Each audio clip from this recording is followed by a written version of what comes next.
forest trapped in melancholy, with the wood ones of holly, suggestions that obliterate to camouflage the folly, attempted mental robbery, executed sloppily, the hypocrisy, this mockery, and walk the talk with me. Put the hands up to touch the akasha, cause you know deep down there's something bigger than your wallet. Sweet. Eternal balance of all that is good, true, and beautiful, friends. Alchemy and Spagyrics once seemed relegated to the depths of suppressed history as archaic and useless sets of studies that had long since been replaced by the superior and more practical and scientifically sound methodologies of chemistry and allopathy. But our guest tonight on Rogue Ways has been revealing what has been hidden and renewing what was lost to ignorance in a quest to merge the new with the old from his research academy, heralding from the lineages of Paracelsus and Pythagoras, the Renaissance man and Spagyrics master himself, the one and only Phoenix Aurelius. Phoenix, thank you so much for being here tonight. Hey, thank you so much. That was really quite the intro there. I like that. Well, thank you. I try. Before we get started, I'd like to remind people that they can go to rogueways.org if they want to check out more content from me, or to subscribestar.com/rogue-ways. If you would like to support the show, that is the best way to do it. You have just a few days left to enter to win these lovely coasters. I'm going to pull the winner on Easter, and that is based on the subscribers. So you can subscribe for even $1 and be entered to win those. That's fresh flowers pressed into coasters for you. That will last forever. So go do that if you want to check it out or support me further. And Phoenix, I always like to start with a pointless question of the episode. So I was going to ask you what your favorite crystal is and why. My favorite crystal? Well, probably phenixite, because it's a namesake crystal, Ooh. but also because it has an extraordinarily high vibration. One thing people may not know about me is that I started off in my teens doing crystal healing, and Wow. My dad always used to bring crystals home for me as a kid. So I've been exposed to a wide range of them, and I teach crystal healing classes and have probably for the better part of 20 years now. So Wow. I think the one that guides me the most and helps me just kind of stay connected is phenixite. Awesome. What is phenixite? Phenixite is a really, really rare mineral that looks clear. It's a lot like clear quartz in at least its color, not in its shape or like crystallization pattern. But you can usually only find really small pieces of it unless you're willing to pay extremely high prices. Wow. As far as I'm aware, it's pretty much only found in Russia. Oh, wow. Yeah. Well, I just flashed a little picture of what I hope is actually phenixite on the screen that our guests can see, even though we can't. And it's pretty beautiful. Yeah, it is. So, it's really beautiful. And I mean, some people like, just like moldavite, if they hold a piece of moldavite, they might kind of get kind of out to lunch a little bit. yeah. Phenixite is very much so the same way for a lot of folks. It requires a lot of grounding to be able to use it properly. I've got my moldavite right here. Yes. Got one here too. Oh, awesome. That's pretty cool. So how do you know that it has like such a high vibration? Is that something you can test, or is that something you just feel and intuit? Well, I can test it because I use IDF analysis. But yes, you could also use the more analog way. I mean, every human is an IDF machine. And so if they spend any time developing their psychic sensitivity, being around these things, they'll be able to kind of intuit what qualities it has. So Awesome. What's an IDF machine? IDF stands for intrinsic data field. And the concept, it goes back like thousands of years realistically. Like when you say a prayer for somebody and it works, you're impacting their intrinsic data field, or you're impacting their aura. It's the interface between thoughts and intentions and actual reality. So it's the way that thoughts and intentions structure the energy field in order to be able to have an impact on physicality. And so IDF analysis is typically performed using what are called radionics machines, or sometimes they're called psychotronics or psionics machines. And the one that I use here is the SE5 1000 Gold. Oh, wow.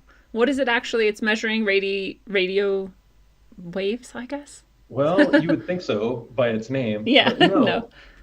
It measures anything because everything has intrinsic data fields. So for instance, the very first thing that I like to talk about people and kind of relate it is like, you've walked in a room, you've seen somebody from across the room, they weren't even talking to you, you saw them, and maybe you had a really deep connection with them or like an aversion to them. Repulsion, yeah. Where did you draw that information from?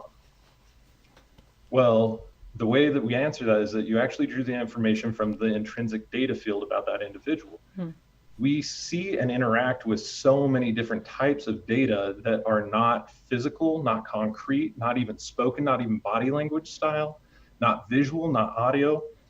And basically what radionics does is it finds those frequencies, and we're able to put them into alphanumeric form so that we can program different softwares to interface with the radionics instruments, so that we can find and interface directly and consciously with the various types of energy that are in a person's field. So for instance, your liver and all of the subcomponents of the liver, all of the bacteria, all of the viruses, all of the fungi, all of the anything inside of anything that you can think of has an intrinsic data field. And instruments like I have are just able to help us find what those radionic rates are and to be able to interface with them. But the reason it's called radionics is because it works very similar to a radio, but it doesn't necessarily work with Hertz frequencies.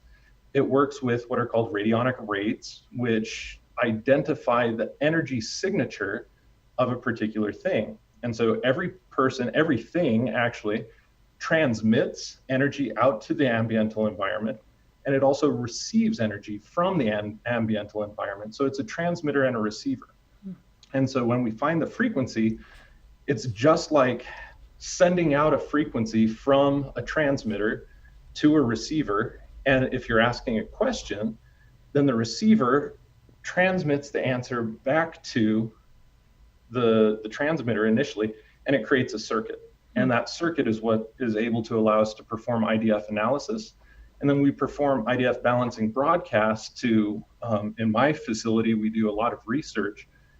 And so I take on clients with really, really strange wellness symptoms, and we try and analyze and find what the radionic rates are and try and balance out all of their wellness symptoms using this technology. Do you actually then are asking them questions and this machine is helping interpret the response almost, sort of? Or is, okay. Yeah, completely. So like, just today, I have performed 3 different analyses. I have one person who had random symptoms. They didn't know what it was, but we knew that they were diabetic and that they received an IV. So I went online, I found out like, okay, there's a number of different problems for people who are diabetic who receive IVs because of the amount IV saline solutions, because of the amount of sodium there. So I do some research and I find out, okay, this person could be suffering from hypernatremia or too much sodium in their system. So then what I do is I find the tuning or the radionic rate for hypernatremia inside of my IDF analysis. And then I take a picture of that person to identify which person that we're actually trying to identify or reach out to their IDF of. And then I send the message, do you have hypernatremia? And then the answer comes back either yes or no. And then I can grade the intensity of that using a little dial knob that goes from 0 to 100. And if they have something, then it shows up above a 15 in the amplitude reading. And so everything is taken in terms of amplitudes, all of the readings, at least for our IDF software with the SE5 1000 Gold. Wow. So this works from a distance with anyone. Anyone or anything, yeah. I often work with pets, I work with agriculture, I do a lot of wellness client stuff. And the reason I got into this actually was to study the energetic effects of the spagyric medicines that I make here in the laboratory, and to be able to go above and beyond just standard chemical data that is normally provided for us by like sending it into an analytics lab. Wow. I feel like I've heard of this radionics machine actually in a situation where someone was using it to heal like an entire crop. Like they took a picture of the crop and put it in some sort of machine, and somehow that actually had an effect on the crop, and it came back to life or something. And I'm doing a really poor job because it was a long time ago that I heard this. But is that the same sort of technology that you're talking about? Absolutely. I see a lot of those cases all the time. And fortunately, the Department of Agriculture doesn't restrict what we're able to do or what we're able to talk about. So I can talk much more openly about my research with plants and agriculture than what I can with people. But for instance, a very popular author who is involved with the Weston Price Foundation, her and her farm had a real bad problem with ticks a couple of years ago. This was 2018, early 2019. Had a really bad problem with ticks, and they would set their cows out to pasture, and then all of their cows would come back in and have tons of ticks. I mean, they could literally just take these little gloves that they had, like comb gloves, and knock off 30, 40 ticks off of each cow. And then a lot of the people on the farm were sick, and a lot of the plants weren't working right, and they had a lot of ants. And so within just a small, very short period of time, about 20 hours, we were able to analyze what the problem was, and we found out that their soils were deficient in zinc. And zinc, as you know, is very important for the human immune system, but it's also very important for animal immune systems, and is very, very important for plant resiliency, especially plant immune systems, because you've probably heard of plants putting out stress hormones. Yeah. So just like us, our stress hormones go through the roof if our immune system isn't working right and if we're stressed out. Yeah. So what we found was that we needed to increase the zinc, and the reason the ants were there is because ants have the most bioavailable form of zinc that you could possibly imagine out of any food source or natural source that you can think of, it's besides like they, actual zinc mineral. They came because they understood the sort of call and their need or something? The need Precisely. of So them? the plants are putting out a stress hormone, and insects are actually the intermediaries between plants and the ambient environment. And so all insects interface with the plant kingdom or with the vegetable kingdom. So as the plants are putting out stress hormones, insects are just responding to it, and they're coming to aid that. Now, the mechanism that this happens with ants is really quite interesting, very symbiotic, because ants form this elaborate graveyard. Okay, so their ant hills underground are just beautiful. They're amazing. Yeah.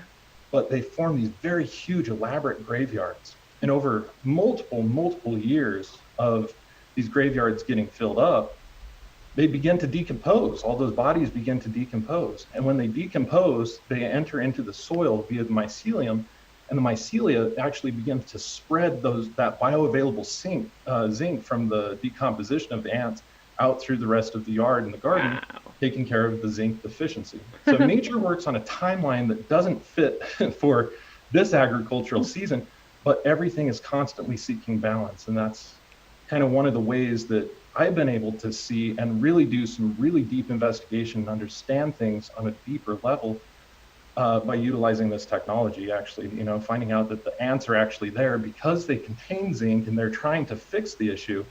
And when the soil actually has enough zinc, they leave, they migrate. And so one day ants are there, the next day they're not. And, that could take years in the process, but literally the change is just overnight. I had no idea. I thought they just people never do. Yeah, you think they just kind of do what they want and end up wherever they do by chance or whatever, but not that there's actually a sort of very intentional structure and system going on that everything is a part of. And the mycelium we were talking about, that's fungus, right? So that's like a third kingdom interacting in this system. That's exactly right. Wow. Fungi are essentially like nervous system. Like when you take a look at mycelial webs, they're like a large neural network, and they form the nerves in the ground, and it connects all life. It connects the trees to the plants, to the soil, to the minerals, to the insects, to us even. We connect so deeply in with that. So mycelia are like the neural network of the earth itself, and the way that it feels and the way that it sends energy through the system in order to be able to connect all things. Wow, that makes me think of like ley lines. We talk about ley lines or dragon lines, and I personally have never got a concrete kind of conclusive answer to what that is. And in my mind, it's just like, well, these are sort of the energy flow of like the maybe the consciousness or the life force of the planet or something. But I wonder if it's connected with fungal networks of some kind, you know? I wonder if we could figure that out, or I wonder if you have any ideas about what they might be. Well, I do have explanations for what ley lines are. There are multiple different types of geomagnetic energies, and ley lines typically follow underground aquifers. Oh, And so the underground aquifers move all over in lines across the earth. And then, sometimes they're not actually always lines either. They curve and they bend quite a bit. yeah. But you'll typically begin to see ley lines, the way that we conceive of it today, happening over aquifers, underground aquifers where water is flowing or moving. And that creates a field of orgone radiation, deadly orgone radiation, and both of those are counter vortexing. And that's the energies that people feel. And when you hit a vortex site, that's usually where one or more ley lines intersect. Wow. And so those are usually also, according to the works of Freddie Silva, who's probably the world's foremost crop circle investigator. That's usually where crop circles are. That's also where sacred temples have been built, like Karnak, most of the megalithic structures in Europe, Rosslyn Chapel in Scotland, Chartres Cathedral, many different types of springs too. It's where those areas intersect, and that's what gives those places very special or very significant amounts of energy. If you have granite or silica containing rocks and structures that are cut into what are called Stonehenge cubits, the Stonehenge cubit is a cubit that is able to actually transform that energy of DOR and OR, or deadly orgone radiation, into high vibe electromagnetic radiation. Freddie Silva has even gone on to show that the pineal gland actually responds to this, and so do electronics. Time in electronics will slow down while it's inside the field, like at the altar at Karnak, for instance, or at the altar at Chartres Cathedral or Notre Dame or other places. Whereas somebody standing just outside the field will report the time on their watch, and time is moving at a normal speed, whereas it's slowing down inside. They've also done some tests where they've shown that alternating layers of magnetite inside of the pineal gland actually cause the pineal to become more active at those sites. So he goes on to say, is the term alter actually about altering consciousness? Wow. And he shows some of the linguistic support for that, and etymological support for that. But regardless of that fact, he's pretty much decrypted what it takes to actually build an actual temple the way that the ancients would have, or why they would have done that, and why we find so many megalithic sites strewn throughout Europe from very Neolithic peoples. So it's a technology. It's not an accident. It's a very intentional, purposeful placement and size and type of material all at once. Correct. Wow. I did not know any of that. And I thought I was somewhat familiar with Freddie Silva, but obviously not. So then it makes me think about that this is just coming from water flowing and water crossing, that all of these effects are happening. I mean, is he saying, or are you saying, or is this being posited that the crop circles themselves are actually coming from that field of energy, not from some sort of external interaction with it? I'm drawing my information exclusively from Freddie Silva right now, and Freddie Silva would say that that is the case. Okay. And the reason that we see them so frequently in England in particular, or I should say Great Britain, is because of the intersecting aquifers that happen in much more frequent areas. I mean, if you take a look at the aquifer maps of Great Britain, they are very, very strongly clustered. And it's not more than about 100 meters from any of these sites that you begin to see crop circles forming. And he has some very interesting information in a couple of his books that show that, a crop usually grows like this, and if people were to trample the crop down, the crop would fall down right at the base, right where it was cropped. But uniformly, there's a couple of centimeters of crop still growing above the ground, and then suddenly it falls over. Yeah. And the reason he says that happens has something to do with the geometry of the crops and proportions, kind of like what Pythagoras had talked about, that frequencies operate according to proportions and ratios. and that the radiation that was coming out of the crop could no longer be sustained at that level. And so he views it as more or less a type of microwave radiation that is naturally being produced by the earth that's causing those anomalies to happen. Wow. And so now I want to study aquifer maps like a lot. But Yeah. I want to jump back for a second and then try to connect it to this, because you had said, I'm not allowed to talk about people as much as I am about crops. And so I was wondering who or what is suppressing or keeping you back from talking about that. And then why do you think, and does it have anything to do with why we're not also as a society talking about aquifers and ley lines and the technology that could be associated with them? Oh, very good questions. In general, it's like the FDA is the main nemesis against radionics, but also the American Medical Associations, lots of different types of medical boards, the dentistry associations, different types of people like this. They have a lot of money tied up in modern chemical manufacturing methods and manual methods of manipulating matter. And it mostly comes down to financial reasons.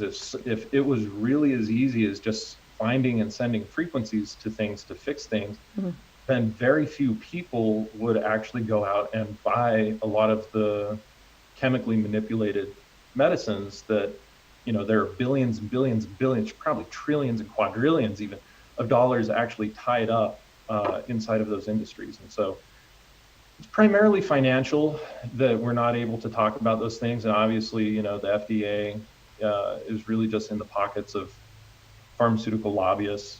So yeah, it's a sad reality. That being said, is it connected to not really knowing so much about the ley lines and other things like that? Yes and no. Yes, in that people today have been trained to think on a level of density that it's just so dense. Even though we already have Einsteinian physics and we know that E equals mc squared, which means that m at some point equals c or m over c, it's just not registering for people that energy is actually the precursor to matter. And even if they do register that, it's still inconceivable for most folks that I know of, at any rate, to conceive that you can actually consciously manipulate the energy in order to make an impact on matter. But in my experience, those two they always happen. They're very mutual. If you impact matter, it impacts your energy. For instance, if I come and punch somebody in the face, it's going to impact their emotions. Yeah. Can you point to me and show me where your emotions sit? That's a form of energy. Right. What about your thoughts? Like, we're constantly interfacing with energy all the time, but people fail to acknowledge it on any sort of grounded kind of platform, any sort of grounded way. And it becomes just like this very intangible, incoherent thing where people talk about energies and then have no, like the New Age movement, for instance, they talk about energies and good energies and all these vibes, and that's been around at least since the 60s and so on and so forth.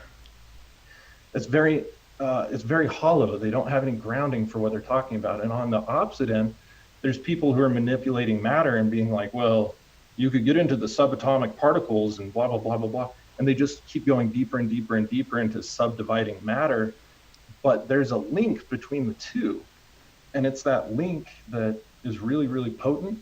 And that people for at least 100 years, at least 100 years or more, have been trying to really get into. Like, have you ever heard of a Rife machine? Yeah, but I can't remember what it is at the moment. So a Rife machine is a radionics machine.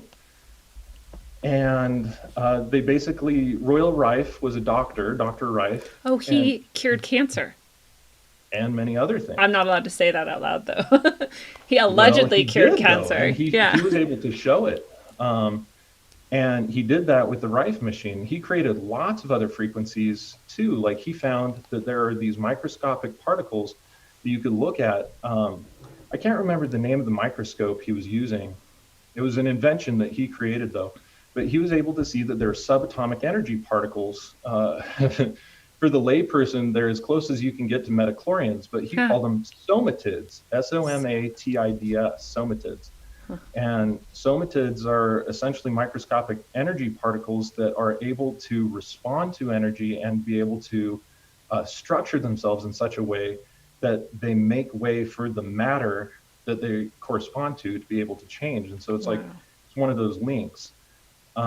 So he was around. I mean, there were so many different radionics practitioners and people. Hieronymus Bosch, Dr. Hieronymus Bosch, he was actually called in by NASA when they lost control of lost contact with one of the lunar landings, and they couldn't contact one of the Apollo missions. I forget which one. I want to say Apollo 11, but I'm not sure that's accurate. He came in and he used his Hieronymus Bosch radionics instrument to be able to ask questions, to be able to get confirmation that everything was okay, and it was. And then they fixed the communication error aboard the Apollo mission, and then they were able to restore communication. Everything that Hieronymus had said was 100% true and validated once they regained communication with the ship. So they'll use it when they need to at their like last ditch effort, but they won't support it or look into it further or promote it in society for some reason. Yeah, and again, it's not for some reason. It's purely for financial reasons. Yeah. And because of investment reasons and lobbyism. Which is the saddest thing to me, that you would put more stock in your immediate cash than the like long-term benefit of an entire species or multiple species in this case, because it can affect anything, as we saw. Yeah, absolutely. Like I have some really, really fantastic case studies. And you know, my whole thing is I approach everything very scientifically. So I'm not against modern science or the scientific method at all. Right. In fact, I think, you know, for me, all different forms of observation are a science unto themselves. But the Western scientific method has the advantage of trying to be as objective as possible. But where I feel that today's science really lacks is the understanding that observation is creation. As you observe something, you are partially creating it as it's happening. There's a quantum link that is actually connecting there. So you can't ever view something completely objectively. And alchemists have always known that actually for centuries. And that's why we use the power of observation, but active observation instead of objective observation, to actually influence the results of what we're trying to achieve. And sometime around like the 1700s and the beginning of the scientific revolution, people kind of lost touch with those older concepts, and they were seen as very archaic and very outdated and insubstantial, and they wanted something that they could prove objectively to be able to distinguish themselves from the Hermetic sciences or from alchemy. And so I walk this really strange line where I love the scientific method and I do use it, but I don't use only that. Like, for instance, I'm also pretty well trained in traditional Chinese medical theory and pretty well trained in Ayurvedic medical theory, and even in the planetary, medical astrology theories of the West. All of those things are methods of observation. They are sciences all of their own, but they don't necessarily subscribe to the concepts of Western science the way that we think about it today.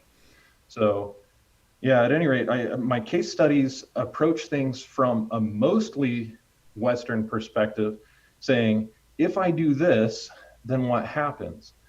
But knowing that as I'm doing those things, I am partially expecting a change to happen. So I don't ever deceive myself the way that Western science does into thinking that my state of observation isn't having an impact upon the outcome of the result. Yeah, I think that's awesome, and it seems more scientific to me than not to be open to all of these other sort of methodologies and inquiries and lines of thinking and traditions, because they've been working for a long time for a lot of people. So why would you not look at them and to kind of have both at your disposal, both, like you were saying, the traditional scientific method, which is awesome. It makes all of us scientists, because we can all look at something, observe, make guesses or hypotheses, test to see if they are accurate or not, and sort of practice that level of objectivity can be really helpful. But I think it's also always good to keep your mind open to whatever other possibilities might exist. And so I'm sure that makes you like more intelligent than many people in that regard. And that is nice. And I wonder if people, it's interesting to me too that people will preach science and they'll say that they're really into science, and yet you can show them studies, you know, that use the scientific method and peer-reviewed journals, and they're kind of really, really sciencey science, and they will still reject the conclusions of those studies, such as the scientific studies that have shown that our intentions can affect, you know, the way something can manifest or not manifest in all sorts of areas of life. And we've shown this over and over again. And other things that are sort of described as like paranormal, if you show studies to that, like that, to people who are sort of hardcore materialists, they just like won't even look at them. And it's like, well, but can you really say you're into science then if you can just pick and choose which aspects of science you like? Exactly. It's Well, and disappointing. this is a fine line where beliefs really get in the way, because people form very rigid beliefs, whether they call themselves scientists or whether they call themselves religious or whether they call themselves faith-based or whatever. Beliefs, like Crow from Crow 777 always says, belief is the enemy of knowing. And I think that that's one of the greatest slogans that I think I've ever heard, Yeah. because it's the second that you believe something, you throw out all reason, all empirical evidence in favor of what you want to be true. Yeah. And so it doesn't matter if it's true or not, you're going to perceive it the way that you want because it's more comfortable for your reality. And that's the singular aspects of humanity right now, that if I could do away with anything, it would be that. Yeah, I'm with you. And it's frustrating for me because I feel like I'm excessively open-minded, and yet there's things nonetheless that I've sort of come to see like, well, this so far as I can tell is like the truth, but I'm completely open to it being replaced with the next truth that might come if I'm shown another truth. And so people will say, you know, like, well, you believe this and that. And it's like, well, I guess I don't have a better word for it to say that right now it's what I think is true, you know? And so in that sense, I think beliefs don't have to be the enemy of knowing, but they are definitely in the way that you're describing them. And I want a better way to describe what I'm sort of describing, which I don't think is a belief, but is a working theory, maybe. One thing, I had a friend named Randy Tarantino years ago. I mean, she's still a friend. We just haven't talked for many years, but she always used to say that if you eliminate the word believe from your vocabulary, which I've done to the best of my ability, like when people ask me, you know, what do you believe? I make sure to actually say, I don't believe anything, but based on what I can demonstrate and what I've seen so far, here's what I think. Because thoughts are very, very malleable. And you can change a thought very easily without having any sort of egotistical or psychological ramifications that come along with it, and having to admit that you're wrong in a way that is fundamental to the way that you see the world. But the second that you subscribe to a belief, now that belief actually has taken on some form of egregore, because you've developed faith, you've invested part of your emotional energy into it. Whereas thoughts, they're just purely mental energy, and you can change mental energy very, very easy. It's very malleable. Emotions, they develop such a bond to the psyche, to the soul, that it tells the soul it's wrong. And then the egotistical mechanisms that keep us keep us locked into who we are, those kind of come into play. And so for me, at any rate, I've noticed that the more that I've eliminated the word belief for, you know, the past at least 13, 14 years now, from my vocabulary, and saying, oh, I believe so, or I believe this, blah, blah, blah, and just replacing it with, here's what I think based on what I've been presented and what I can demonstrate. And I'm very, very careful not to talk about things that I can't demonstrate. If people say, what do you know about this? And I'll just have to tell them honestly, if I can't demonstrate something, I'll say, you know what? I can't speak to that intelligently right now. Do you have any data you would like to share with me? I like that. And then it just allows me to be more open to understanding from a place that is very malleable. That's excellent. I had a teacher, a professor actually in college, one of the best teachers I ever had, and she would say you need to eliminate some of these things from your vocabulary, some of the similar things that we're talking about. And one of the phrases I developed was, it seems that, right? Because then I have a lot of room there to like, it could be wrong, but it seems so far that this is true. So I use that a lot, and may and things like that, because I don't have any hard, fast knowing. I guess there's things that I think I know, but even those I think I have the room to change. Yeah, absolutely. Well, and that's a sign of somebody who typically is on the path of wisdom, is that, wisdom, whether you talk about it from a Kabbalistic angle like I would or not, wisdom really comes from the fact that every truth gives way to a deeper yet more viable truth until a universal truth is obtained. And people who cannot be shown a universal truth, or who haven't experienced a universal truth, meaning just a subjective truth, lowercase t, we can feel that something is right. It seems that something is right. We can think that something is right, but it doesn't have to be right objectively. And that's really important. So I like that teacher, whoever that was. She was a beautiful, beautiful soul. I love her. She taught me so many things, really, and almost none of them were the subject of the courses that I was taking with her. But that's the best kind Those of are the teacher, best maybe. teachers. Yeah.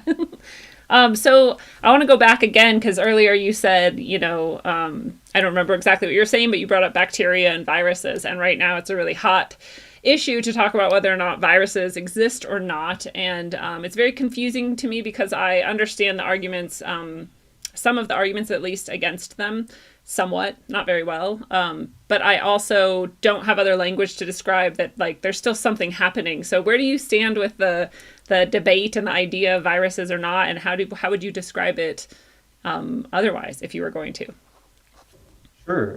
That's a really good question. Thank you for asking that. Here's where I sit at the present moment. Using IDF analysis and the names that are prescribed, and also using dark field microscopes, we can see that there is some form of microbiota that can be named and can be identified, that do have RNA sequences, that do have, in many cases, DNA sequences. We can also map those DNA sequences, and there are such distinguishing factors between the DNA sequences that we know that they are individual entities. And this is actually the term that I'm going to continue to use, is that a virus is an entity. And I'll tell you why. Paracelsus in the 1530s, so let's go back before the scientific revolution. Paracelsus, he also invented Spagyria, which is the alchemical method of making remedies that I practice and teach today as well. He said that there are 5 causes of disease. Now, remember, Paracelsus was the very first person in the entire Western world to ever suggest that disease could come from an outside source. Before that, Galenic medicine said that you have 4 humors, and that if any of those 4 humors become imbalanced, that's what creates disease. And Paracelsus said, well, no, that's absolute rubbish, actually, because I can see that minors actually have all sorts of different types of diseases that none of the rest of the population is even susceptible to. What is that? And he said that's outside exposure. And so he created 5 different forms of disease based on everything that he could see and demonstrate. The first cause was the cause of disease due to the stars, which is called ens astrale. The second is ens veneni, or the cause of disease due to poisons or toxins. The third is ens naturale, which is the cause of disease due to natural things. Like, for instance, maybe you were born in the summer, and so your temperament doesn't like the winter time. Or maybe you just hit your head and now it's bleeding. Okay. And that head, hitting your head can create a concussion. That's one cause of disease, right? So natural things that just happen in the course of time, aging, all of that, that's all ens naturale. Okay. But then he starts to dive into 2 other really interesting forms that modern people almost altogether discredit, which I can say I've kind of tried to bring those back into the light of modern science and relate them to more modern ideas and people, even though the way that we would discuss those now is different because of advances in science. So it's weird, because I take something that's pre-scientific and enter it into scientific realm. So to some degree, I have to be an apologist by definition, meaning that I have to try and explain what this person was saying to make it relevant today. But he says that ens spirituale, or the cause of disease due to spirits, is the 4th cause of disease, and ens dei, or the cause of God, is the 5th cause of disease. Ens dei would be like, for instance, Are you following your karma or living your dharma? Hmm. Because if you're not, then there's going to be diseases that happen as a result of that. Let me explain that in a more grounded way. I understand this Stuck in a perfectly. dead-end job Yes. that you absolutely hate, that causes you stress, because stress is killing you. And in fact, it's one of the biggest silent killers. There's so many different forms of stress that create everything from heart conditions like hypertension, for instance, and so on and so forth. Those are all causes of disease. And also genetics could also be considered the cause of God, because they were things that came as a result of divine creation that you had nothing to do with, and that aren't necessarily part of ens naturale. They're not like things that happen in the course of your lifetime that are bound to impact you. They're not. So lots of different things can be considered ens dei, but ens spirituale, which is where I really want to kind of give us the meat and potatoes of this dish, are the things that impact us that we can't necessarily see, but we can with microscopes, but we can't necessarily see them, but they make a huge impact on us. Like, for instance, hormones, neurotransmitters, viruses, bacteria, possibly. Although I tend to consider most bacteria and fungi ens veneni, the cause of disease due to toxins. Some people could definitely call them spirits. But here's the thing about viruses. Here's what we know to be true from a scientific perspective. And anybody who says that viruses aren't real, one, has never looked through a dark field microscope and been able to see these microbiota for themselves. And I feel bad for those people. They need access. We all need access to better scientific laboratories, so that people can actually demonstrate things, because once you see something, you can't unsee it. And you can't deny its existence. And only people who haven't seen something deny the existence of things that others have. True. And who wouldn't want to go play with a microscope and look at things? I would love that. Yeah, it's great. But here's what we know about viruses. Viruses infect cells, and they change the RNA sequence of the cells, and by so doing, they affect DNA. So, point in case, there are various adenoviruses that can alter genetic expression in the VMAT2 gene. This actually rewires the neurology, quite literally. So if a person has been infected with a particular adenovirus, for instance, it alters the VMAT2 gene, and it changes the way that the person is going to receive the same information. Before they got infected, they could get a piece of information that sounded highly implausible, and it would be processed by an area of their brain that would tell them this is highly implausible, and they would employ doubt and skepticism. After getting infected, the VMAT2 gene rewires the brain, or the VMAT2 polymorphism actually rewires the brain, and where that information gets processed to this tiny little area in the front of the brain instead of back here. And it begins to sense that that information is very true and thus believable. And so they develop a belief system about these things. Now, there have been a lot of scientific studies showing that people who are very, very fundamentally religious have been infected with that adenovirus. And therefore they are more susceptible to believing things that other people, more quote unquote rational people, would employ skepticism for. Wow. So there is hard science behind this. The other thing that I can show is that the modern COVID-19 virus, or SARS-CoV-2, definitely infects and takes over the ACE2 gene. And the ACE2 gene rewires so many different aspects of the body: the renal system, the cardiovascular system, the neurological system, the hepatic system, primarily the gallbladder.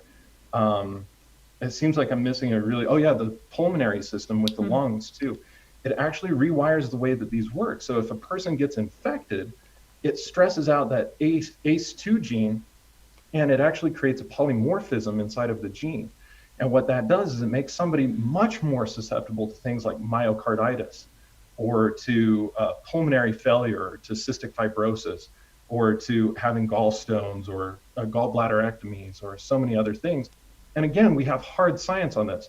With COVID-19 impacting the ACE2 gene, I have to, because COVID-19 doesn't have a whole lot of peer-reviewed studies because it's so new, but it shares about 85% similarity to MERS-CoV and to SARS-CoV. And so what that tells us is that because both of those also impact the ACE2 gene and create the same polymorphisms that we can expect to see from COVID-19 based on the genetics of the virus, that those same ACE2 genetic disorders are likely to happen with COVID-19. Very, very likely to happen, in fact. So we can take a look at these things and just put 2 and 2 together. And it really doesn't take a genius. It just takes somebody that has full prefrontal cortex and mental capacity that isn't impacted by lots of different viruses that are altering their genes and creating very strong polymorphisms that alter their entire physiology, everything from neurology to, your respiratory system to, everything. In fact, I'm working with a diabetic client right now, and we just found tons of enteroviruses through IDF analysis. And again, just my disclaimer for this is that when I'm performing IDF analysis, I feel that the intrinsic data field holds all of the energy and is telling me what that person may or may not have inside of their physiological system. Whether that is true or not remains yet to be proven, but I have some very strong case studies that would say without fail that it most likely does. That being said, the individuals that I've analyzed, especially the one individual I was working on today, we found a host of enteroviruses and we found a host of influenza viruses. So then my next thing is, and I knew that this individual had diabetes. So the next thing that I did was type in enteroviruses diabetes inside of Google, and I invite any of the listeners or yourself to do this. What you're going to find is that there is a direct link between virtually all of the enteroviruses and type 1 diabetes. They already know that. They found that it creates polymorphisms inside of the DNA and inside of various genes. There's like 8 or 9 genes, more of them actually, that are all impacted that create a predisposition towards type 1 diabetes. And so virally induced diabetes does have peer-reviewed literature behind it. And I had no idea about that until earlier today. But these are the things that I'm constantly finding. And then also the influenza viruses. They will always tell you, if you go to the CDC and take a look at, diabetics, influenza, they're going to tell you, oh, you've got to get your flu shots because if you get the flu, you're going to get it a lot harder than anybody else and blah, blah, blah. Now, I'm not an anti-vaxxer, but I'm an anti, how do I put this? I'm against the ways that they're currently formulating vaccines because the idea, the principle is sound. The formulation that they use to actually make it happen is dangerous. Would I be wrong to guess that you would be against just, what do I want to say, like blanket sort of medicines for everyone anyway, because you'd be more interested in finding out if someone actually needed this specific thing and not just saying, everyone go get a vaccine? Absolutely. Okay. Absolutely. Because there are large portions of the population whose immune systems naturally are resistant to many different forms of viruses and many different forms of bacteria and lots of other things too. So fungal infections, viral infections, bacterial infections, even sometimes genes can make a person less susceptible to storing heavy metals in various organs of the body or various glands of the body as opposed to other people with different genetics. So blanket anything really doesn't work, and take this for this is such a wrong philosophy. I mean, traditional Chinese medicine and Ayurveda really go into detail about the energetics of diseases and describe and have successfully demonstrated how the same person with the same symptoms can have 2 or 3 totally different imbalances that are at the root cause of that condition. If you don't treat it at the root cause, then all you're doing is applying a Band-Aid. And that root cause is connected to so many other symptoms that will pop up. It's very telltale and characteristic. So applying Band-Aid anything, even with the IDF, you can send broadcasts. Like if you're experiencing pain, I can send a broadcast to try and eliminate the pain. And it may actually work, but it's not going to take care of the root cause of that issue. And that's what I call performing Band-Aid broadcasts. And the majority of IDF practitioners or radionics practitioners out there are simply working on that level. They lack the technical understanding capacity and scientific knowledge to be able to go a little bit deeper. To tie this back into viruses, though, I have seen viruses through dark field microscopes with my own eyes and electron microscopes. And I have also seen their infection of cells. Just like bacteria, they can also be cultured on cells, and they also respond to the environment that they're cultured on, just like bacteria or fungi or anybody who's made kombucha or jun, for Christ's sake. They're doing the very same thing.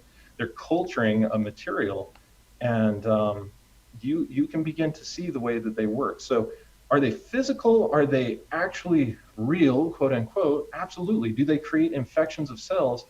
Yeah, absolutely. Like I've absolutely seen that. There's also IDF data from my practical experience that I can see beyond my work in laboratories in school that have been able to more or less validate those things. But my own personal thoughts on the matter are that viruses are partially energetic and they are partially physical. They are not single-celled organisms. They are not celled organisms. They are RNA and DNA organisms, and that is a very, very small, very crazy form of existence. Yeah. And it's very, very volatile. Now, here, you want something that'll blow your mind. Last year, was it could have been 2018, but I think it was 2019. We started doing some investigation into Epstein-Barr virus. And we were wondering what the hell Epstein-Barr virus really is. And so we started asking a bunch of questions, performing IDF analysis. And one of the questions we asked after a series of like, is it caused because of this? Is it caused because of this? Is it caused because of this? We asked, does this have anything to do with sorcery or dark magic? And the answer was yes. Whoa. So, whoa. I mean, out of all of the questions we asked, Yeah. that was one of the, we thought that maybe it was viruses mutating. We gave all sorts of things, but sorcery and dark magic came up. So then we asked, does this have something to do with adrenochrome rituals? The answer was yes. Wow.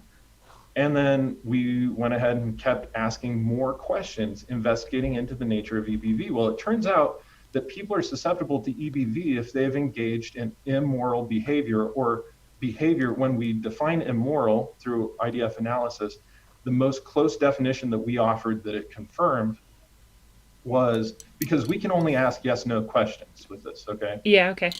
I get that. So we have to offer something and say, is this true, yes or no? It's like you have to agree on the meanings and definitions before you can know if yes or no is applying to that actual thing that you're meaning to say. Exactly. Okay. So when we said, what is immoral behavior, and we offered up all these things, the most close definition with 98.7% resonance was something that transgresses the conscience of the individual. That's what immoral behavior was defined as. So if you didn't know that what you were doing, if you weren't aware that what you were doing might be wrong, it wouldn't be immoral for you, perhaps. Correct. Weird. If you didn't have a feeling that said, I'm doing something wrong, that's not immoral. Huh.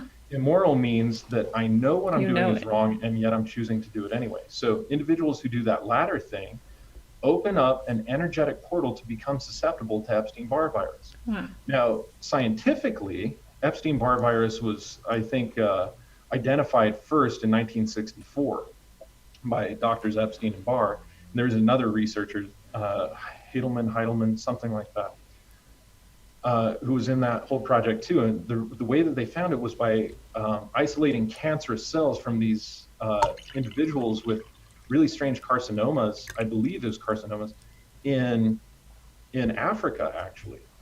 And they would take these cells and they would study them, and they found 100% of the time in the cancer cells there's Epstein-Barr. So they started studying all sorts of cancerous cells from people here in the United States, found out this is the very same thing. Epstein-Barr is present in all these things. So then they started to take all sorts of DNA samples from all sorts of people in New York City of every different gene and race that you could believe even existed, and then they would test them, and about 90% plus of the population that they tested just blood samples of also tested positive for Epstein-Barr. So that led me to think, well, who are those 10%? who are the 10% of people who don't have Epstein-Barr? Why aren't they susceptible? And that's what led me into my research in the first place, because if I could find what mechanism it is that they had, perhaps there could be an alternative cure. Perhaps there could be a preventative that we could administer if we found out that it was an antibody, for instance, or that we found, whatever. Well, my research didn't lead me down that road. It led me to a place that was really strange, that said it's actually energetic, and that people open up a portal for these behaviors or for these viruses by engaging in behaviors. That was not something I ever anticipated. That makes... And it seems to be true with a wide number of viruses as well. Like, for instance, if you choose to engage in emotional stress, then you're going to become susceptible to adenoviruses, reoviruses, rhinoviruses, which are the main, and influenza viruses, which are the ones that are responsible for creating colds and sore throats and respiratory viruses and things like that. So that leads me to believe today that there may be possibly some link behind the actions and or emotions and or thoughts of certain individuals and their susceptibility to COVID-19. Yeah. Because I have performed analysis. I perform a lot of IDF research analysis on individuals with COVID-19 right now. Anytime that like a major virus or, this is the first time I've ever seen a global epidemic in my life, but it's the first time anybody has, unless they were alive in 1918 for the Spanish flu. But one thing that I do anytime that a disease or a condition is really popular is I take on a lot of research clients who allegedly have those symptoms to be able to perform IDF analysis to find out, do they have all of the precursors and all of the telltale signs of this? What are their symptoms and how are they responding to it? And then also, how can we eliminate it? So I was working with one gal in particular who lives in a family of 3 other individuals, and she was a young teenager. We found out that she's been using illegal drugs. None of the rest of the people in the house have been using any illegal drugs. She was the only person in the entire house who got COVID-19 or any of the symptoms of it. So it's not just my IDF analysis, it's that she had symptoms for 3+ weeks before her mom even reached out to me. And then she said, hey, reluctantly, I don't know what you do. Seems like smoke and mirrors, but I hear you come highly recommended. Go ahead and take a look. Well, 3 days of sending IDF broadcasts to her, she no longer had any of those symptoms. So whether or not that's a coincidence or not, I'm not allowed to say. Right. But I allow the listeners to make up their own mind about those things. Still, what ended up happening is that we found out later, like 5 days later, that she was using illicit drugs like methamphetamine, and she had also stolen money from her brother and from her mother in order to buy these drugs. Yeah. Is there a link? Because none of the rest of the family members did those things. She did, and also coupling that with the other IDF information that I have before. So from the best data that I have available, I am left with the idea that viruses most likely, again, this is just based on my current data, most likely have what we could refer to as energetic portals that are based either in thoughts or emotions or otherwise that make a certain person susceptible, whereas other people in the same environment who have the same exposure may not be susceptible. And it could also be that the factors of those emotions are interacting through an unknown mechanism with various hormones or with our cell-mediated lymphocytes or with our humoral antibodies or other components of our immune system. Whether that is true or not remains yet to be seen, but there's definitely some strange mechanism at play there. So that's my answer about viruses. Yeah, no, that's an excellent answer. It's very fascinating, and it reminds me of so many things and gives me so many more questions. And one thing it reminds me of is the ants, because I feel like it's almost like you're creating these conditions and this thing is coming in whether we like it or not, perhaps to kind of, I don't know if it's bringing anything necessary to us, but it might at least be spurring change back to a environment that might be less hospitable to it. So for something about that reminds me of the ants, that it's sort of like this process. It's not like a punishment or whatever. It's like a rebalancing maybe. I know that I've been in situations in my life like you were describing where like I had a really bad job, or I'm in a place that like really wasn't right for me, and my body will like lose it and freak out and Yeah. make all kinds of symptoms to kind of force me out of those situations. And so in a way it's like those weren't fun things to experience, but they got me back on a right path. And so I'm in that way I can be sort of grateful for that. And then I also was thinking that if stress is related to the class of virus that COVID is, then we're doing exactly the wrong thing in constant freaking out, focusing. The news is like the ticker of the number goes up like every few seconds of how many people have died. And, there's just so much saturation of fear. And it seems like that's exactly the opposite of what we should be doing. And I also wonder what you think about the fact that a lot of people aren't even going outside now. And sun and fresh air, I have to think, would be pretty good at keeping you a lot healthier. Well, there is some hard science behind that very last statement that sun and fresh air do keep you a lot healthier. Sun in and of itself will increase your vitamin D, and vitamin D is in fact directly related to your immune resistance and multiple different immune antibodies and cell-mediated lymphocytes. So I would say that yes, it's kind of dumb that people are responding with fear to this.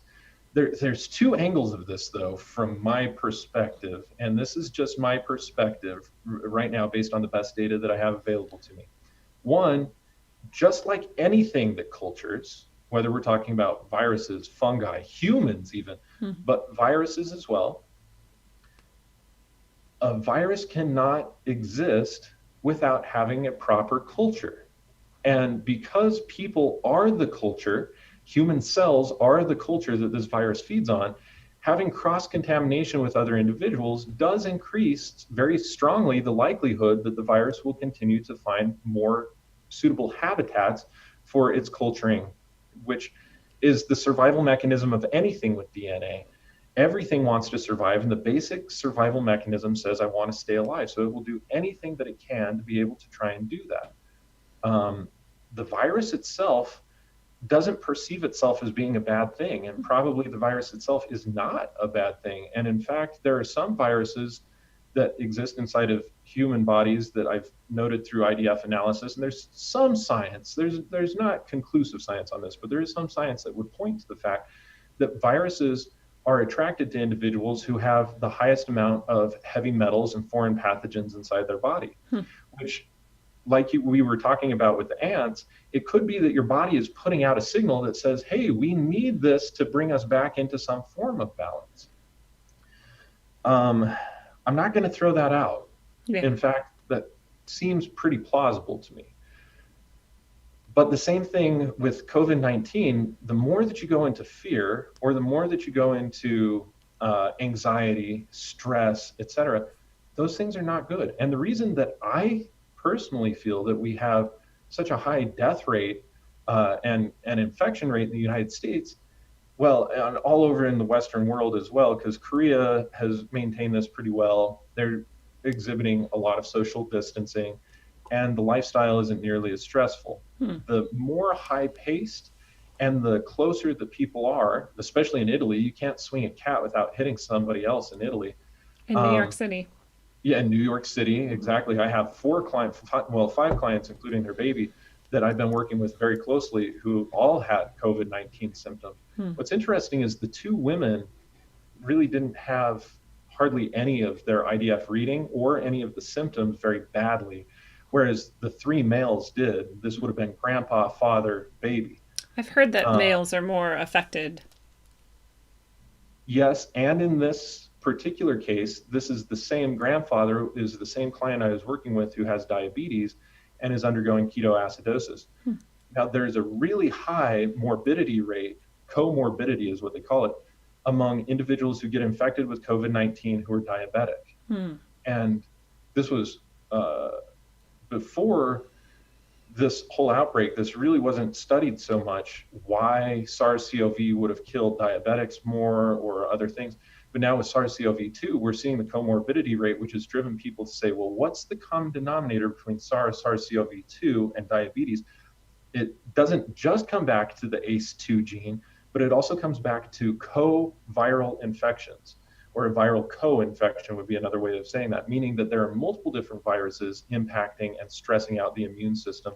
And we know that SARS-CoV-2 stresses out the CD4 plus T cells, which is a cell-mediated lymphocyte, a huge part of your lymphatic white blood cell systems that help to communicate with your CD8 plus T cells, which are other cell-mediated lymphocytes, that your CD8 plus T cells are like killer cells, and your CD4 plus T cells are like the general who gives the order to send the CD8 plus infantry in to kill a thing.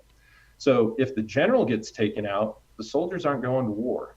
And the CD4 plus T cell problem is very prevalent with SARS-CoV-2. It's also very prevalent with SARS-CoV, and it's very prevalent with HIV, HIV type 1 in particular. They all share that in common. And it lowers your immune system very drastically. What we saw in the individuals that I was already analyzing was that their ACE2 genes were already stressed, or they already had pre-existing polymorphisms in their ACE2 genes. And the other thing that we saw was that their CD4 plus T cells were already stressed through one or more mechanisms before they got infected with SARS-CoV-2.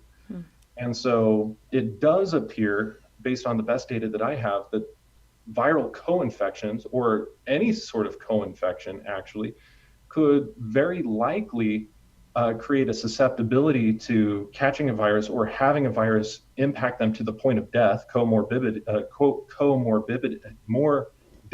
rate, in a way that it doesn't with just your average individual.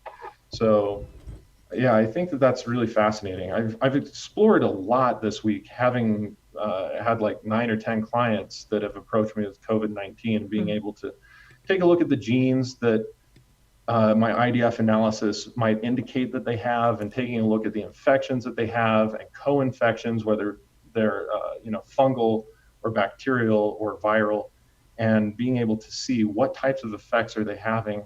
I'm still a very long way from being able to put together any sort of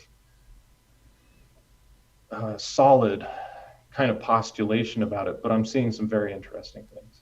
Yeah. Well, and even some of the general things you've been telling us could be helpful for some people. And I wonder if you have looked into it all, what you had said about I already forgot which virus earlier, that has a connection with dark magic or sorcery. Have you looked into that? Epstein-Barr. Epstein-Barr, thank you. Have you looked into that in relation to COVID at all? What I can tell you is that every person that I have analyzed that has COVID-19 also has Epstein-Barr virus. That being said, that's not that uncommon, because 90% plus of the population has Epstein-Barr virus inside of their blood cells. So it's not, whether there is a direct connection or not to that remains yet to be seen. And what if that sorcery, dark magic that is connected to Epstein-Barr, is that just the sort of immorality that people are experiencing, surpassing their own conscience, or is it coming from somewhere else directed at them because of their immorality? This is a really, really interesting topic. I'm just going to throw something out there. I don't know if it's true. This is just something that I've thought of that could be true and could be totally off par as well. But when we found that adrenochrome ritual, that there's some connection between that and the creation of Epstein-Barr virus, we thought, wow, that is really interesting. How is it that came into existence? That's partially why I'm still referring to viruses as entities, not only because Paracelsus did, but also because it appears as if the result of dark magic to create viruses actually summons some form of entity. And entities are very viral and kind of like a succubus or incubus-like, in that they need a host to be able to live on. And if they don't have that host and they can't spread, then they really aren't happy. And they usually die. And that's not the survival instinct of most things. So it's not conclusive evidence, but there is some evidence there that these things are actual entities and not necessarily physical or entirely physical beings. The other thing is that we need an electron microscope to adequately see and interact with most viruses. You can use electron microscopes, or dark field microscopes, but it's really an electron microscope that allows us to be able to see these viruses in really stunning imagery. That being said, I think that there's something to the energetics of these viruses that's causing them to kind of come about. Now, I do think that there's a universal principle behind virology, which is that anything will culture itself on the thing that is the most suitable habitat for it. So if you were looking for houses and you found a really crappy house for the same price that you found a really amazing house with all of the things that you want, a beautiful established garden, spring water pumped into it, all of the things, and it's the same price and all things are equal, you wouldn't just choose that crappy house unless there was something wrong with your mentality. There'd have to be something wrong with that boy's medulla. Yeah. So yeah, at any rate, like that's kind of the principle, is that everything is looking for its own proliferation based on environments that are the most conducive for its proliferation. That leads me to think that the emotional matrix or the mental matrix has something to do with the conducive environment for these entities to exist on. And I do know, I've worked in multiple different cases of demonic possessions and other things that are explained more metaphysically and don't have too much scientific grounding to them, but that have been experienced for thousands of years. And we can definitively show, and I can demonstrate this if anybody who is possessed wants to, undergo IDF analysis. We can perform IDF analysis and routinely show over and over and over and over again that it was their thoughts and their emotions initially that made them susceptible to that. Now, there are things like hormones that come into play, and genes impact hormones as well, and they're neurotransmitters, which links back to diet. So there's lots of different cofactors that go into how a person's feeling. But if the right conditions of the way that they feel, which is to say their thought coupled with emotions, if that matrix is ideal and suitable for either demons or viruses or possibly even bacteria, they will get infected. It seems to be sure as hell. So, I'm not sure how else to explain it based on all the data that I have, but I have some very interesting and compelling data that needs to be factored in as evidence, even if it's not conclusive at this time. I love that you're doing that, because I think there's probably a lot of people listening. I didn't know that you could deal with demonic possession, and that's really awesome. And I appreciate that, because there's not a lot of people who can.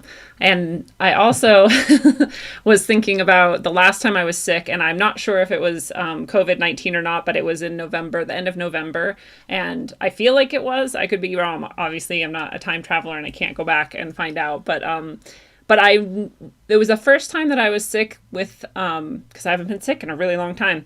It was the first time I was sick that I had this sort of understanding of the power of my thoughts and my intentions and my feelings. And so I purposely, while I was sick, was, telling myself over and over again, like, this virus does not get to stay in my body. It's leaving. I'm already healing. Everything's better. And when I was remembering to do that, I would have a reduction in symptoms and I would feel good. And then if I would kind of forget or get lazy, I would have an increase in symptoms and feel like crap again. And so I kind of showed myself that power that we have of not giving into it and being sort of strong in your will and your understanding and applying that. And so I want to throw that out just for people as one thing that you can kind of do, even if you did get a virus, is practice that. See, and that's the thing that I really want people to understand. I use electronically interfaced IDF technology for my research, but this technology has been around for thousands and thousands of years. In fact, Paracelsus, he wasn't around for thousands of years. He was only 500 years ago But in the 1530s, he was figuring out how mandalas and how various prayers, even before Paracelsus, the Rosicrucian tradition had been performing alms and prayers for people who were sick. And the method that they would do is they would take a drawing or an image or an article of clothing from that individual, just like we still take a picture, usually digital pictures these days, but we can take pictures, we take blood samples, hair samples, whatever in radionics. And then they would take that photo and they would visualize that person. Then they would visualize that person not having the symptoms that they had and being exactly the opposite of whatever. So if they were crippled, they see them not being crippled. And lots of different types of faith-based healing have been cited historically as happening in very similar ways. So, I want people to understand that they are IDF transmitters and that their thoughts are IDF frequencies. They are the OG IDF frequencies, in fact, and that if you utilize them potently enough, and if you're, really what creates a thought is a combination, what creates a feeling is a combination of a thought and an emotion. And you have to couple those two things in order to be able to create a really strong feeling.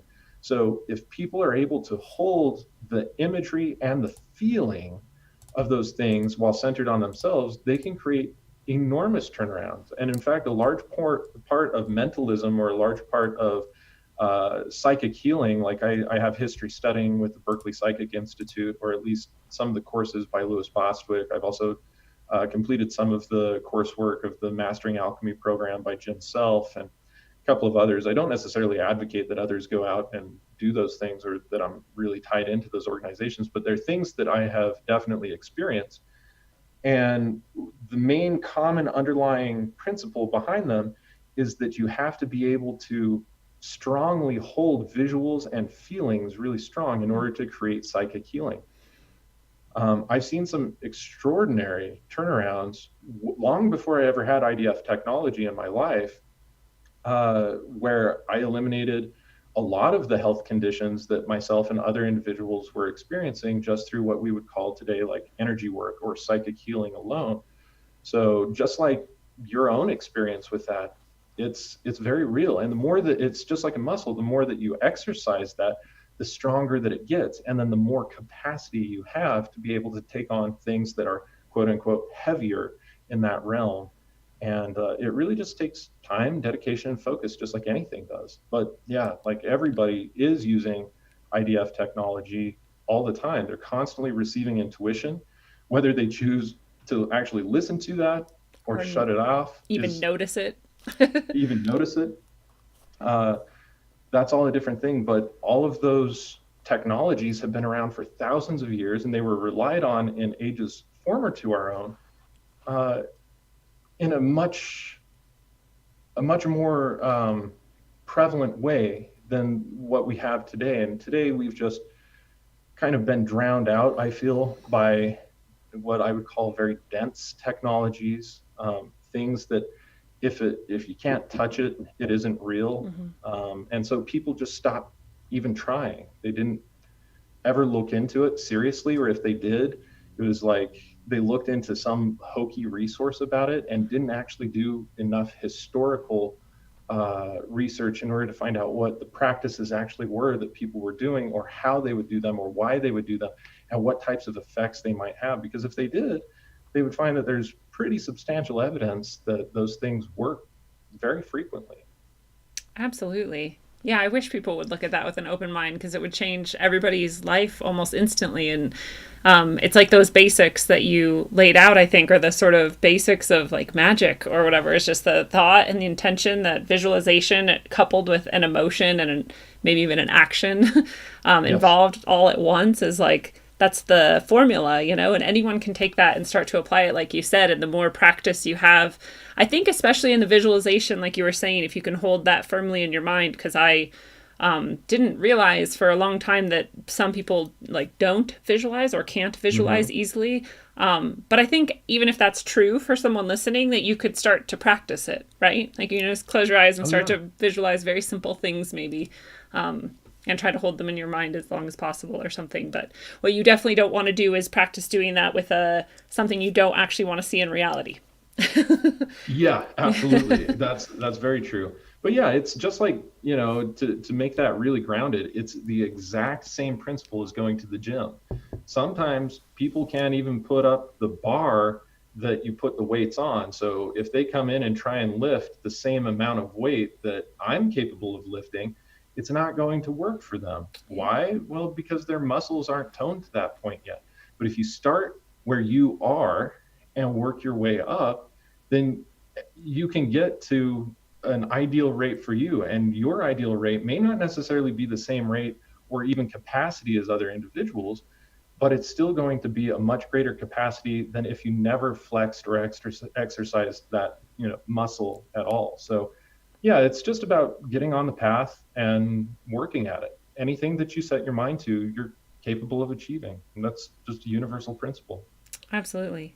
And yes, I like that message, because anyone listening, like we said, can do that instantly. And I guess unless you're someone who has decided already that none of this matters or is real or whatever, and then that's too bad for them. That's a choice. Exactly. Right. Well, I know we have to start wrapping things up, but I want you to be able to share with people any projects you have going on or where people can find more of you. You're obviously a very good resource for people to have access to, and just what you might want to share with people, how to connect with you. Sure. Thank you so much for that opportunity. So people can find me online on my website at phoenixaurelius.org. That's PhoenixAurelius.org. And I run the Phoenix Aurelius Research Academy. I perform IDF analysis, and I also, my bread and butter, so to speak, is performing spagyric remedies and teaching spagyric pharmacopoeia. Spagyria has its roots in Paracelsus' teachings and in the alchemical tradition, but it's where pharmaceutical medicine originally came from. But instead of taking synthesized ingredients and synthetic ingredients, we take 100% organic and natural ingredients, and we still perform what's called iatrochemistry with them, but with their own endogenous materials, which means that, like, for instance, I take a plant, I extract the plant, I can extract the essential oils, I can extract all of the active compounds, I can extract multiple different forms of the medicine from those plants. And then we are able to take minerals that are leached from those plants and combine the minerals with the medicinal ingredients of the plant. And when you do that, there are many different ways that you can do that, tons of different items of pharmacopoeia. But what that does is it creates an iatrochemical bond, just the very same as what pharmaceutical medicine relies on. And so I don't just teach plants, but that's where I start with people, because the vegetable kingdom is very forgiving, whereas the minerals and metallic and animal kingdom are not. You have to work with very high temperatures and usually advanced solvents that you need to make, and so on and so forth. So that's more or less what I've been teaching for years and years now, almost 15 years. And I've been practicing for a little more than 17, I guess almost 18 years now. So that's kind of what I do, is I make spagyric remedies and then I research their efficacy. And again, because of FDA restrictions, I'm not able to say this thing does this or this is good for this or blah, blah, blah, nor would I actually, because I understand that every individual is different. And that's kind of where I interface the IDF technology to be able to analyze which of my spagyric remedies might be good for various conditions that I find inside of various people. And then I try and find the lowest common denominators between why that's true. Like if two remedies are good for people with two different people with the same symptoms, then I might try and look at their genetic factors, or I might try and look at the viral factors or bacterial factors or fungal factors or any of the ways that their other systems of the body might be working, and just perform research on it. And we're 100% self-funded, which means to say that the public pays for their own analysis, and that's what funds the research. So I'm unable, I can't apply for grants because this is such a bizarre level. I'm using two things that are neither here nor there in the medical world or herbal world or whatever else. They have no validity, so to speak, in the modern world today. And so I'm taking very, very fringe things and being able to work with them. So if people are interested, they have to fund their own research. And that's pretty much the way that I do things. But there's nothing that is so intense that I'm not willing to take it on. I see clients all the time, research clients that have, very advanced cases of autism, or have muscular dystrophy, or have, viral infections, or have mysterious illnesses. I also research things that, like agriculture, like I was talking about all the time, or things that are related to veterinary. I don't want to actually use that term, that are related to animals and their own well-being. I can do IDF analysis on anything. I work with a guy who has me use IDF analysis for demonology purposes, because he fights, in his own words, supernatural nasties. Awesome. I want to talk to him too. Yeah, absolutely. Warren Collins is his name. Warren Great guy. So at any rate, I think that being able to work with lots of different things gives me a broader scope of how the universe is kind of created, and how it works in conjunction with the Spagyric cosmology and philosophy that I kind of operate under. And if people are interested, feel free to reach out. We have a huge waiting list for our IDF wellness technology, as you can only imagine, because I'm only one person. I'm very limited into what I can do because I'm so thorough with my analysis. And I'm also approaching it from a scientific perspective. It's not enough for me just to address the thing and have a person say, okay, now I feel good. I have to try and find out what's happening, why it's happening, find out like I'm constantly working with the theory of things and how that theory lines up. Because if I can put together a series of case studies that point to a certain thing, then my next step is to train other people in how to do the very same IDF investigations that I do, so that we can begin to peer review these things. And once we peer review them, then we can actually take them to the next level, which would say, let's do this under doctor supervision and perform clinical trials. And then let's see, if we can get this incorporated into the kind of modern scheme of the way things work. It's like a 10 to 15 year plan down the road, but you have to start somewhere. And so that's what I'm doing right now. So if you value my research, feel free to reach out, phoenixaurelius.org. I'd love to hear from you. That's excellent. It's nice that you're independent and that people are funding their own research, because that means you have no external sort of weights on what you should or shouldn't be doing or finding or whatever. And so that's excellent, I think, to hear. And I would personally feel more comfortable with that than anything else. So I'm sure a lot of people listening feel the same. And then it is also good to hear that you have sort of students that are learning, and this sort of rigorous documentation that's going on, because that what you're doing is not only valuable to you and the people you're working with, but hopefully to all of humanity. And so it's nice to know that it's being documented and stored and passed on as well, and has a long-term goal, because that's the beautiful way that it will change the whole world. Thank you, Lindsay. I appreciate hearing that.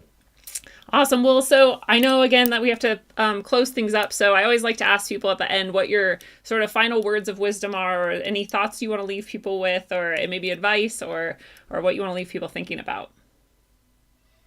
I think the whole theme of this entire chat or interview, or whatever you want to call it, has essentially just been to stay open and stay open-minded. The minute that you form a belief, you kind of hold yourself into a very limited factor that is hard to break out of. And in fact, alchemically, it takes 4 different processes to take care of 4 of 7 processes in order to even process beliefs: calcination, dissolution, separation, and recrystallization.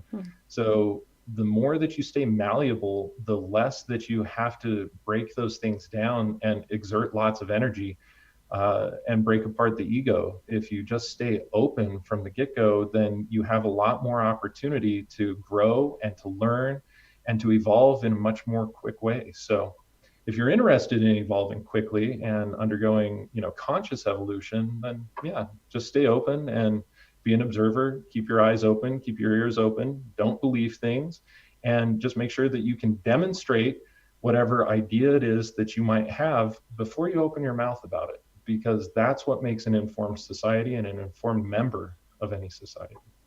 Awesome. What a beautiful set of thoughts. Well, fellow travelers of the path, it is a beautiful thing. This has been your analog, electric, concentric dose of wisdom, according to Phoenix Aurelius. Phoenix, thank you so much for being here tonight. It's very informative. Thank you so much for having me. It's been a pleasure. Awesome. Thank you. Well, the spirit is the essence of you, and the rest are constraints in which you have been given the chance to forge your transformation.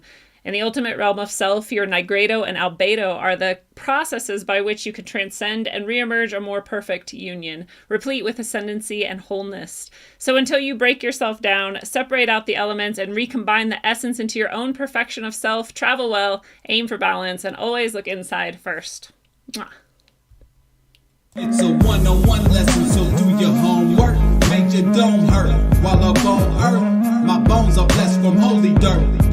Vibes manifested to words that told me search for verbs and adjectives to describe birth. Worth more than one can speak, while the tongue beats a weak, a sour taste in your mouth, bittersweet.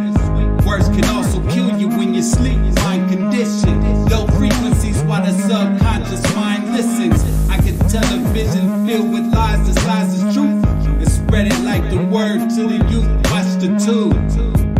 A place where the God gets booed is sorcery. To recreate a God forgery does more than meets the eye. Not too many know. Just hear me flow like the eye of Horus Henio. Yeah, not ready to leave until we believe we're free to go. You hear me? Go.